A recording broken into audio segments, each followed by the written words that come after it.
So it's JR here with the New York Daily News. We have Michael Rapaport, famous actor here, and he's also a director. When the Garden Was Eden, it's going to be premiering on ESPN October 21st. It's a part of the 30 for 30 series, and it examines and it breaks down the New York Knicks' two championship teams in the early 70s. I'm going to hit you with 5 questions, Mike. You ready? All right, let's do it. Let's do it. Okay, first of all, why the title from Harvey Aronsson's book?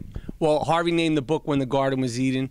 And essentially, it's like, you know, the glory days of Madison Square Garden. And it's crazy because the Madison Square Garden was only a year and some change old when the Knicks finally first won their championship. And it's been a long time since then. So it was like when the Garden was the spot. I mean, not that it's not the spot to be anymore, but it was really, really special time. Okay, we're going to reiterate. When can people watch? How can they watch? October 21st on ESPN. The 30 for 30 series, and then if you don't catch it on the 21st, it'll be airing all over ESPN, ESPN 2, ESPN 3, 4, 5, and 6. It'll be easy to find. ESPN Ocho. Next question. You sat down with a lot of famous Knicks. I'm talking dudes who have their names in the rafters. Willis Reed, Clyde, the Pearl. What did you learn from those Knicks?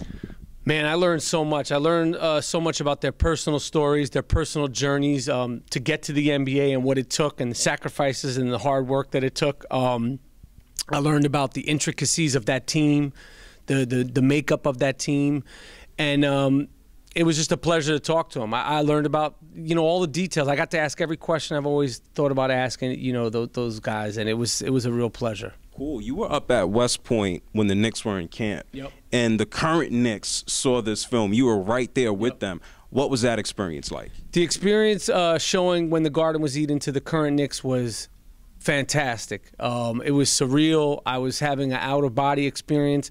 They loved the film. They were watching the film carefully, closely. They were oohing and ahhing and laughing, and sort of there was silence at certain parts, and it just was a real pleasure and truly an honor. One of the most special professional honors of my life. What can the championship Knicks teams impart on the new team? What should the new team do?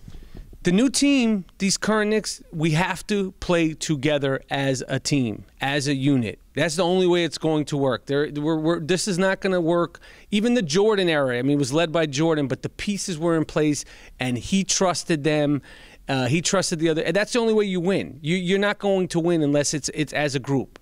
And I think, you know, the old Knicks were the consummate team, and they played as a consummate team, and there was a complete unselfishness. And if there's something that the new team could take away from those older teams, is that it has to work. That's the only way it's going to work. That's the only way it's going to work. It's all about teamwork. When the Garden Was Eden. When can people go ahead and watch it? This is a 6th question, but it doesn't count. Go ahead and pluck. The people could watch When the Garden Was Eden October 21st on ESPN. It's part of the 30 for 30 series.